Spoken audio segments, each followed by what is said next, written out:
Hi, it's Katie from the Fabric Squirrel, and I thought I'd come on and introduce a new sewing tool to you today, and also tell you about the project that I plan on working on today. And hopefully I'm sharing this after I've worn it and I can show you how it went down as well.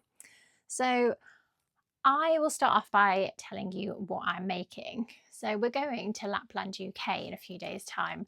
I don't know if you've heard of it, but it is the most magical place on earth. We went a few years ago when the boys were a little bit littler, and we managed to get tickets again this year. They got their tickets through the post a few weeks ago and they are very excited.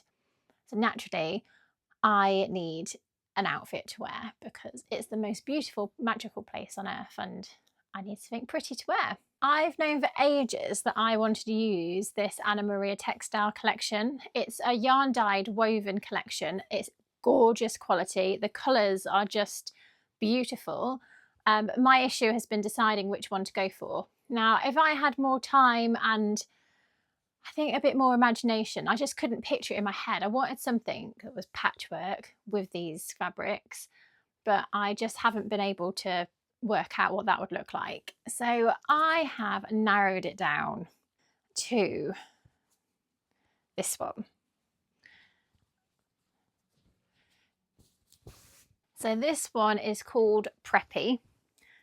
I wanted a dress that I am not just going to feel like I can only wear in December. I wanted one that I can wear throughout all of autumn, winter, like colder months. I liked that it's got this black patch in it because I will naturally be wearing it with tights this time of year.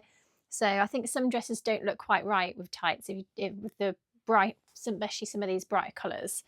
But it had that black patch. I've got boots that are this burgundy colour and coat that's this burgundy colour, which I really love. And this teal is also like one of my favourite shades as well. So I decided to go with this one. For the actual dress pattern, I've been umming and ahhing because I really love indigo, and I've not made an indigo for actually years, I don't think. This is an indigo that I'm wearing today that I've made. I wore it for a newborn shoot for Alfie, and he's now 5. So I've had this dress a long time and I do love it, but the sleeves are not very practical. So I wanted to do something different with the sleeves. But with it being check, I didn't want anything too busy because I thought it was just going to end up being too complicated if I added too many frills and seams and stuff.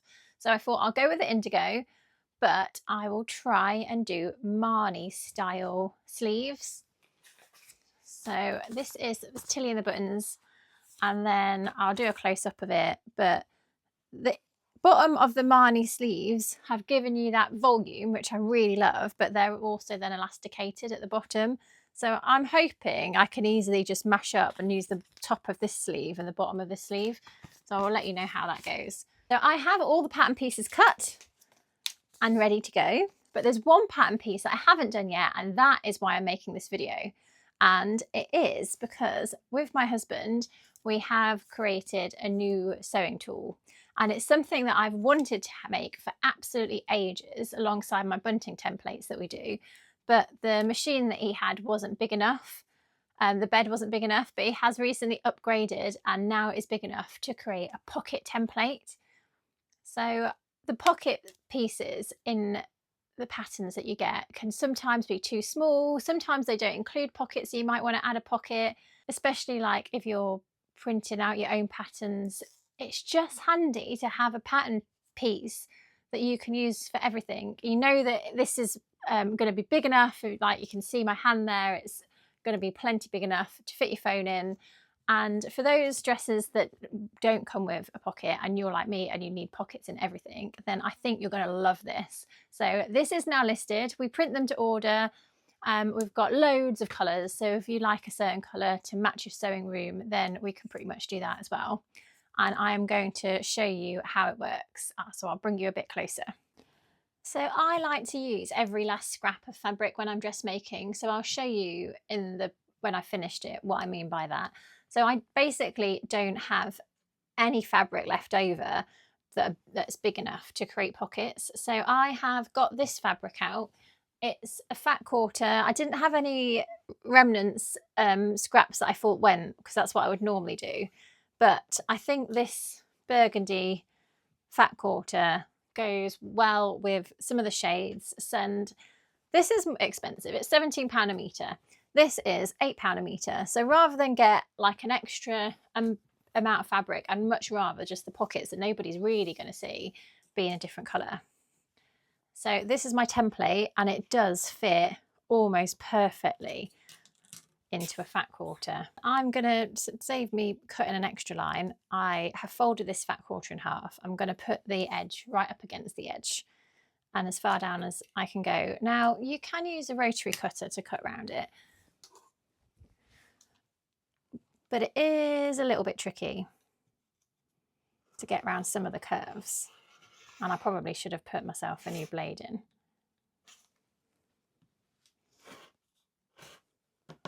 To get around this bigger curve, I am going to just draw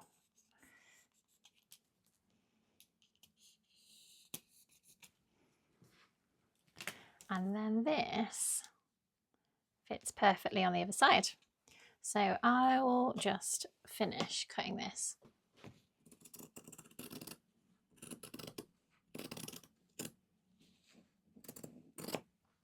So you need 2 pairs.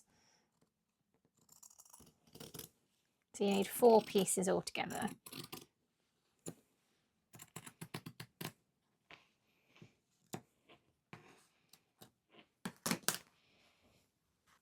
I'll do the same on this side.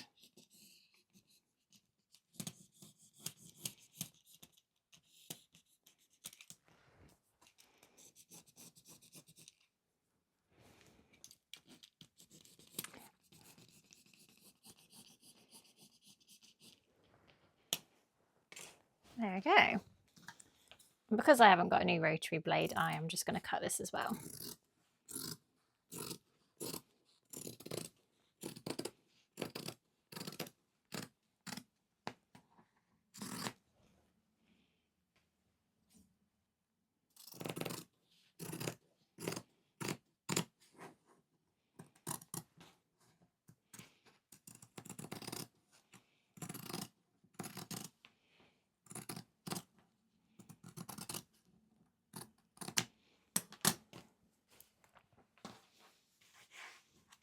We have got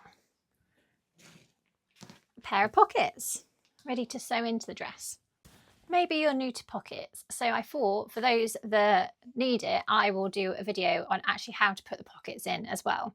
So this is my pattern where I've already cut the fabric, and I thought I'll just show you the pattern. So here you can see it has a pocket notch, which is what I'm going to just do now. So I'm literally just going to put a little snip where that pocket notch is.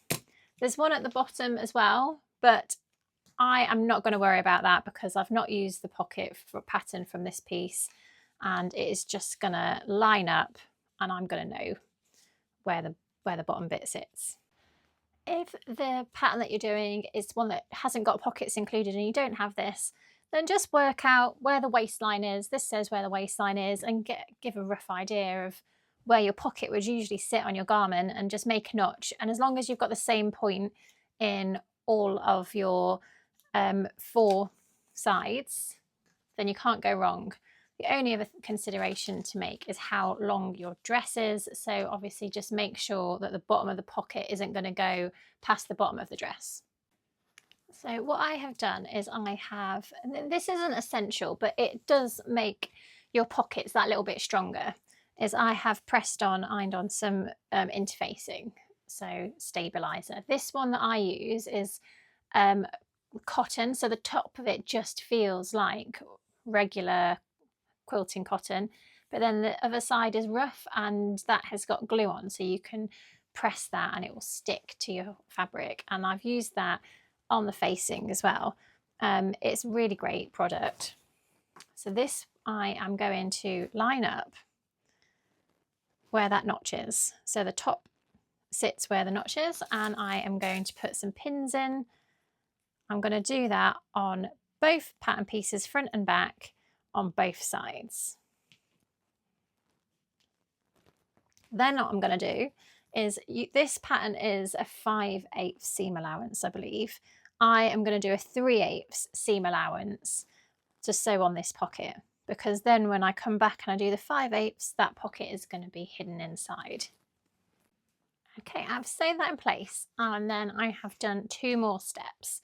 So when this is sewn together like this, it's really hard to get in to finish off this bit of the seam. So with the overlocker, or you could use a zigzag stitch, I have finished the seam that's connecting the pocket to the dress.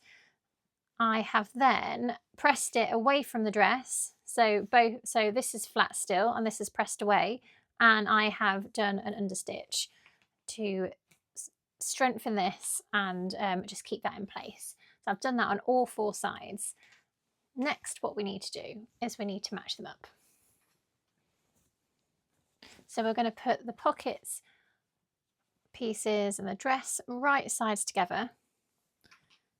I have made life harder with checks here, so I am not going to stress too much about lining up my checks because I now need to line up my pocket.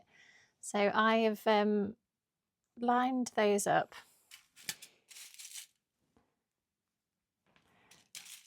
And I am going to pin .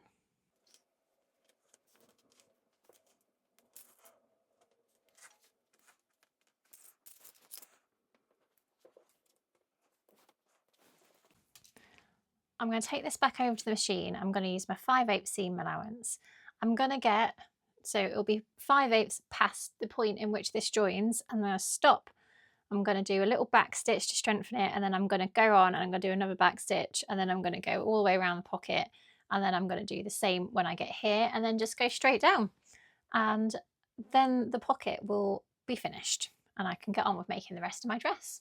I think this is going to be a really great present to get for somebody that likes sewing for Christmas this year, because buying fabric is very personal. Buying vouchers is a bit boring, but if you know somebody that dress makes and you say, I've got your pocket template and here's a link to this video so you know what to do with it, I think they are going to love it. So I hope you agree. I will put the link in the video in the descriptions if you want to get your hands on them, and these fabrics are still available as well if you also love them as much as I do.